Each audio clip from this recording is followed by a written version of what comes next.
దీనికి సంబంధించి ఇమంది రవి యొక్క లాయర్ మాట్లాడడం జరిగింది. ఒకసారి లాయర్ ఏమన్నారు, ఇమంది రవి ప్రవర్తనకు సంబంధించి లేకపోతే అతని కేసుకు సంబంధించి లాయర్ ఏం మాట్లాడారన్నది ఒకసారి చూద్దాం.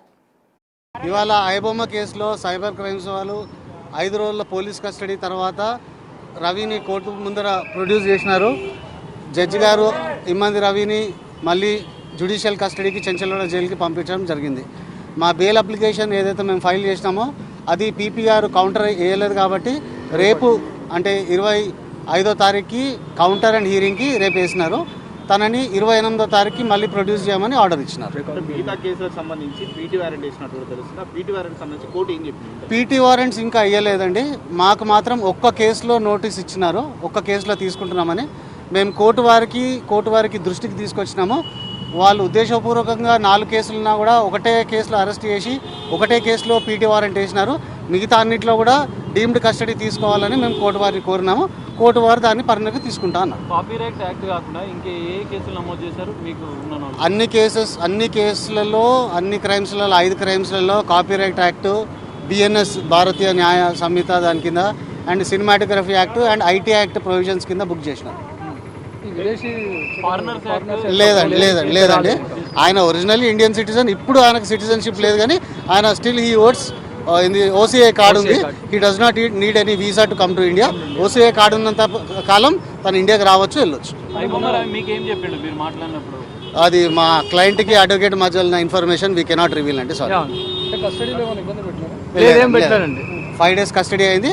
కస్టడీలో ఆయన కన్ఫెషన్ రికార్డ్ చేసినారు, అది కోర్టుకి సబ్మిట్ చేశారు. నా ముంగట ఇంట్రాగేషన్ అయింది. అది ఇది 5 days వాళ్ళ ఆన్ రికార్డ్ కౌన్సిల్ బాలగోపేంద్ర శ్రీనాథ్ ఇంకా బాలగోపేంద్ర మేమిద్దరం కలిసి అది వదిలేసాను. కానీ వాళ్ళు ఇబ్బంది పెట్టలేదు, పోలీస్ కస్టడీలో వాళ్ళు ఏమీ ఇబ్బంది పెట్టలేదు. They have seen him like very good.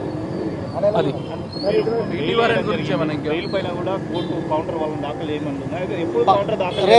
రేపటికి వేసినారు. రేపు కౌంటర్ అండ్ హియరింగ్కి రేపు most probably after lunch police వారు పీపీ గారికి కౌంటర్ ఇస్తే జడ్జి గారి ముందర ఆర్గ్యుమెంట్స్ ఉంటుంది. మొత్తం ఎన్ని కేసులు నమోదు చేసినట్టు మీకు తెలిసింది? ఇప్పటి వరకు అయితే 5 కేసులు రిజిస్టర్ చేసినట్టు మాకు ఇన్ఫర్మేషన్ ఉంది. ఒక్క కేసులో వేశారు, ఇంకా 4 వేయలేదు.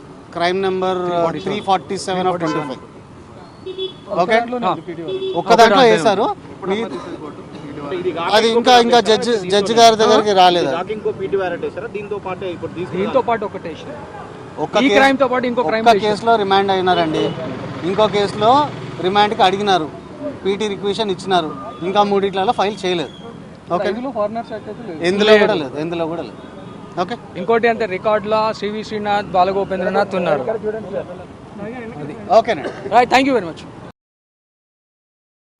మొత్తంగా ఇమ్మంది రవికి సంబంధించిన విచారణ నిన్నటితో ముగిసింది. నిన్న కస్టడీ 5వ రోజు ముగియడం జరిగింది. దీంతో అతన్ని కోర్టులోకి ప్రవేశపెట్టారు. అయితే అనంతరం ఏం జరుగుతుంది అన్నది ఇవాళ తెలియబోతుంది. మొత్తంగా ఐబొమ్మ రవి ఆది నుంచి కూడా అతని మెంటాలిటీ క్రిమినల్ మైండ్ సెట్ గానే ఉండేది. అతను ఏం చేసినా కూడా క్రిమినల్ మైండ్ తోనే ఆలోచించేవాడు. అంటే అతను ఫ్యామిలీతో కావచ్చు, ఇతర స్నేహితులతో కావచ్చు, ఎప్పుడు కూడా తను మంచిగా బిహేవ్ చేసిన ఆనవాళ్ళు ఎక్కడా కూడా పోలీసు వారు విచారణలో గుర్తించడం జరిగింది. ఎందుకంటే అతని వైఫ్ కూడా చెప్పింది, తన 8 ఏళ్ల పాపను కూడా ఇమంది రవి కిరాతకంగా కొడుతూ ఉండేవాడంటూ కూడా తన భార్య చెప్పింది. అతని ప్రవర్తన నచ్చకే విడాకులు ఇచ్చారు.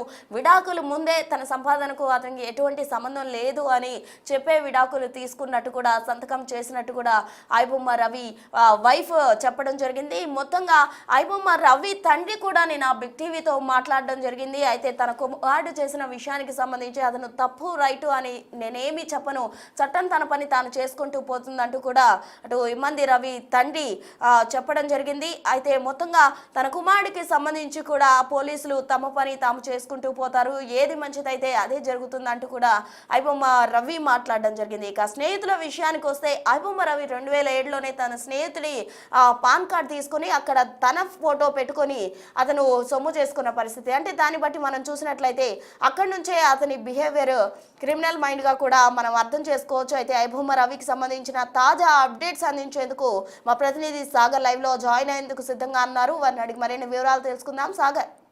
లో కూడా పీటీ వారెంట్ మీద అదుపులోకి తీసుకొని ఇంకా లోతుగా విచారించాలని చెప్పి సైబర్ క్రైమ్ పోలీసులు భావిస్తున్నారు. 100 కోట్లకు పైగా ఎన్ఆర్ఐ అకౌంట్లలో లావాదేవీలు జరిగాయి. మొత్తం 35 అకౌంట్లలో కూడా పెద్ద ఎత్తున కోట్లాది రూపాయల లావాదేవీలు జరిగినట్లు ఇప్పటికే సైబర్ క్రైమ్ పోలీసులు గుర్తించిన నేపథ్యంలో ఆయా బ్యాంకులకు కూడా లేఖ రాశారు. సో బ్యాంకుల నుంచి లేఖ వచ్చిన అనంతరం కూడా ఇంకా మరింత ఐబొమ్మ ఆర్థిక లావాదేవీలు, ఎందుకంటే బెట్టింగ్ యాప్తో పెద్ద ఎత్తున సంబంధాలనే కోట్లాది రూపాయలు ఆర్జించాడని ఇప్పటికీ సైబర్ క్రైమ్ పోలీసులు అనుమానిస్తున్న నేపథ్యంలో బ్యాంకుల లావాదేవీల అంశం వచ్చిన అనంతరం, క్లారిటీ వచ్చిన అనంతరం మరింత లోతుగా దర్యాప్తు చేయాలని భావిస్తున్నారు. డొమైన్ల విషయంలో ఇప్పటికే యుఎస్ కంపెనీ ఈఆర్ ఇన్ఫాటెక్ పేరుతో ఎన్ని డొమైన్లు కొన్నాడన్న అంశాలు ఇప్పటికే సైబర్ గురించారు. యుఎస్ డాలర్ల ద్వారా దాన్ని విక్రయించినటువంటి ఇన్వాయిస్లను కూడా పోలీసులు స్వాధీనం చేసుకున్నట్లు తెలుస్తుంది. దాదాపు 10-15 వెబ్సైట్లను, బెట్టింగ్ యాప్స్లను తన ఐబొమ్మ స్క్రీన్ పైన వచ్చే విధంగా కూడా తాను అంటే ప్రమోట్ చేస్తూ పెద్ద ఎత్తున కోట్లాది రూపాయలు ఆర్జించారు. 100 కోట్లకు పైగా ఈ విధంగా లావాదేవీలు జరిగినట్లు కూడా పోలీసులు భావిస్తున్న పరిస్థితి. అయితే ఇప్పటికే బెయిల్ పిటిషన్ కూడా ఇప్పటికే ఐబొమ్మ రవికి సంబంధించినటువంటి అడ్వకేట్ శ్రీనాథ్ వేశారు. నిన్న మీడియాతో మాట్లాడుతూ కూడా కొన్ని అంశాలు చెప్పారు. సో 2-3 కేసులు నమోదయ్యాయి. ఐటీ యాక్ట్, ఇటు కాపీరైట్ యాక్ట్, సినిమాటోగ్రఫీ యాక్ట్ ప్రకారం అయితే బెయిల్ వచ్చే అవకాశం ఉంది. దానిపైన మేము ప్రయత్నం చేస్తామని చెప్తున్నారు. అయితే పోలీసులు ఇప్పటికే ఫోర్జరీ కేసు నమోదైంది, చీటింగ్ కేసు నమోదైంది. ఈ నేపథ్యంలోనే దానికి సంబంధించిన పీటీ వారెంట్ పైన కూడా ఇమంది రవిని అదుపులోకి తీసుకుని విచారించాలని భావిస్తున్నారు. మరి ఈ రోజు విచారణలో ఏం తేలుతుంది అనేది చూడాలి. కొంత ఉత్కంఠగా మారిన పరిస్థితి. ఇమంది రవికి అటు సోషల్ మీడియాలో నెటిజన్ల మద్దతు లభిస్తున్న నేపథ్యంలో ఈ రోజు బెయిల్ పిటిషన్ పైన ఎలాంటి వాదనలు ఉంటాయి, ఏం జరుగుతుంది అనేది తేలాల్సింది. మరోవైపు పోలీసులు మరో కేసులో అదుపులోకి తీసుకుని ఇమంది రవిని విచారిస్తారనుకుంటున్నారు. మరి 100 కోట్ల లావాదేవీల విషయంలో, బెట్టింగ్ యాప్స్ సంబంధాల విషయంలో ఎలాంటి పరిణామాలు ఉంటాయి, పూర్తిస్థాయి దర్యాప్తులు అయితే మరికొన్ని విషయాలు బయటకు వచ్చే అవకాశం అయితే కనిపిస్తుంది. రాధిక. సో మొత్తంగా ఇమంది రవికి సంబంధించిన పోలీస్ కస్టడీ నిన్నటితో ముగిసింది. ఈ రోజు ఇమంది రవి కేసు అప్డేట్ వచ్చే అవకాశం కూడా ఉంది. మొత్తంగా తన ఆస్తిపై ఎలాంటి హక్కు లేదంటూ కూడా ముందే భార్యతో సంతకం చేయించుకొని విడాకులు ఇచ్చాడు ఐబొమ్మ రవి. అటు కుటుంబంతోనూ, స్నేహితులతోనూ ఎవరితో కూడా అతను క్లియర్గా ట్రాన్స్పరెంట్గా ఉండలేదు. ఎక్కడ చూసినా కూడా తన క్రిమినల్ మైండ్ సెట్ని యూజ్ చేస్తూ వచ్చాడు. ఇమంది రవి ఎట్టకేలకు నిన్న 5వ రోజు కస్టడీలో నోరు విప్పినట్టు కూడా పోలీసులు చెప్పడం జరిగింది. తన కోసం నెదర్లాండ్స్ వచ్చారంటూ కూడా అటు పోలీసులను ఐబొమ్మ రవి అడిగిన పరిస్థితి. మొత్తంగా పోలీసులు తన కోసం వెతుకుతున్నారంటూ కూడా అతను భయపడ్డాడు. 20 రోజుల పాటు ఫ్రాన్స్, పోలాండ్లోనే అతను చక్కర్లు కొట్టిన పరిస్థితి. తాజాగా ఈమెయిల్ వదిలిన దానికి ఎటువంటి రిప్లై రాకపోవడంతో పోలీసులు ఇక మర్చిపోయి ఉంటారులే అని హైదరాబాద్కు వచ్చాడు. అయితే హైదరాబాద్లో పోలీసులు ఇమంది రవిని అదుపులోకి తీసుకొని అరెస్ట్ చేయడం జరిగింది. అరెస్ట్ చేసిన అనంతరం అతన్ని కోర్టుకు హాజరుపరిచిన అనంతరం 5 రోజుల కస్టడీకి పోలీసు వారు కోరారు. 5 రోజుల కస్టడీలో మొదటి 4 రోజుల విచారణలో ఐబొమ్మ రవి నోరు విప్పలేదు. ఏ ప్రశ్నకు కూడా తెలీదు, గుర్తులేదు, మర్చిపోయాను,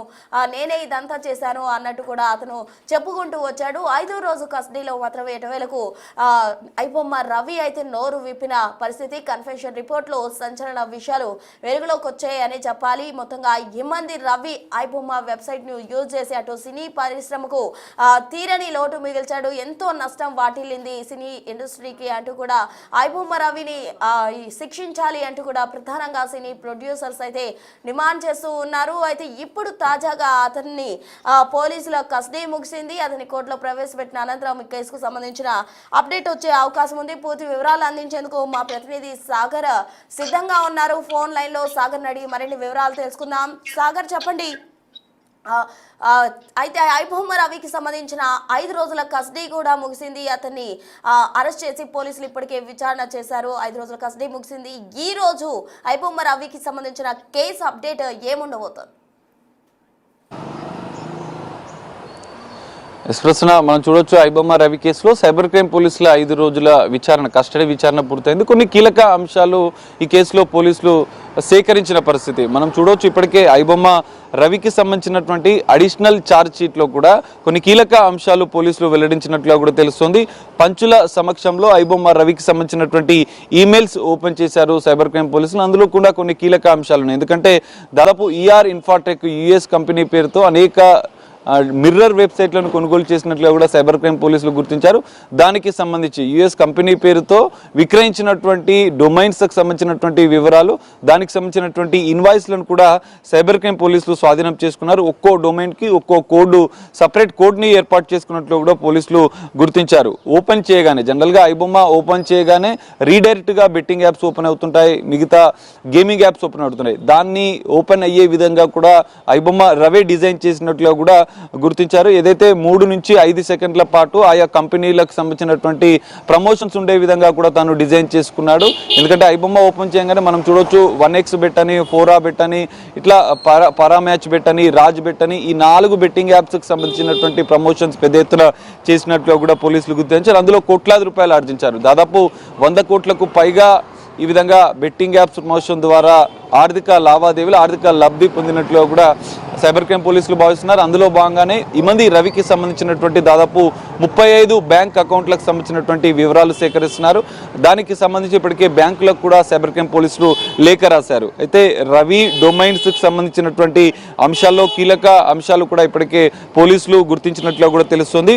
పోలీసులకు చిక్కకుండా ఉండేందుకే ఎక్కువగా దాదాపు 10 నుంచి 15 కంపెనీలను ఏర్పాటు చేసుకున్నారు. అవన్నీ కూడా ఈఆర్ ఇన్ఫోటెక్ అనే అమెరికా కంపెనీకి సంబంధించినటువంటి కంపెనీకే అనుసంధానంగా ఉన్నాయి. ఎందుకంటే అమెరికా కంపెనీ అంటే పోలీసులకు అనుమానం రాదని భావించినట్లు కూడా తెలుస్తుంది.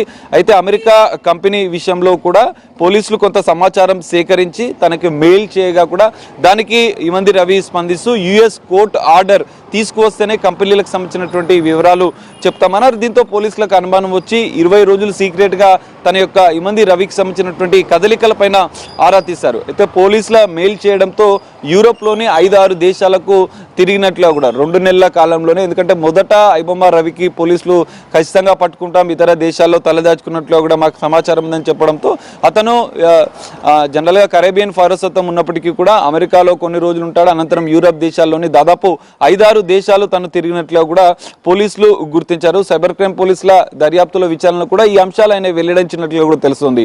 మొదట నెదర్లాండ్స్కి వెళ్ళిన సందర్భంగా ఎవరో ఫాలో అవుతున్నట్లు తనకు అనుమానం వచ్చింది. అనుమానంతో ఎవరైనా ఫాలో చేస్తున్నారని చెక్ చేయడానికే 3-4 దేశాలు, పోలాండ్లో కొన్ని రోజులు ఉన్నాడు, పోలాండ్తో పాటుగా మరో 2-3 దేశాలు కూడా ఎవరైనా ఫాలో అవుతున్నారా లేదా అని కన్ఫర్మ్ చేసుకోవడానికే ఈ మంది రవి 3-4 దేశాలు తిరిగినట్లుగా కూడా సైబర్ క్రైమ్ పోలీసుల విచారణలో తెలియజేసినట్లు కూడా తెలుస్తుంది. ఎవరు ఫాలో కావాలని లేదని చెప్పి ఆయన నిర్ధారించుకున్న అనంతరమే ఇండియాకు వచ్చినట్లు కూడా పోలీసుల దర్యాప్తులో తేలింది. సో ఇండియాకు రావడం, పోలీసులు అదుపులోకి తీసుకోవడం, గంట సేపు తన ఇంట్లో డోర్ తీయకుండా వెయిట్ చేయడం, ఆ సమయంలో కూడా ఎందుకు మీరు డోర్ తీయలేదని చెప్పిన సందర్భంగా కూడా బాత్రూంలో దానికి సంబంధించినటువంటి ల్యాప్టాప్లను, లేడీస్ డ్రెస్సింగ్ టేబుల్ల కింద హార్డ్ డిస్క్లను దాచినట్లుగా కూడా పోలీసుల దర్యాప్తులో విచారణలో తాను వెల్లడించినట్లు కూడా తెలుస్తుంది.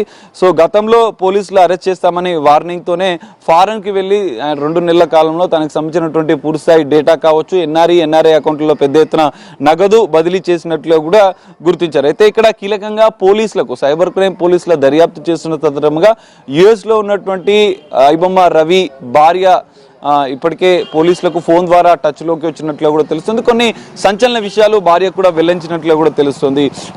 ఎప్పుడు కూడా ఇంట్లో, అంటే వివాహం అయిన అనంతరం కూడా వాళ్ళది లవ్ మ్యారేజ్ అనేది తెలుస్తుంది. అనంతరం కూడా తను ఇంట్లో ఒక్కడే లోన్లీగా ఉండేవాడని, ఎవరితో మాట్లాడేవాడు కాదని కూడా భార్య చెప్పింది. ఒక్కడే పని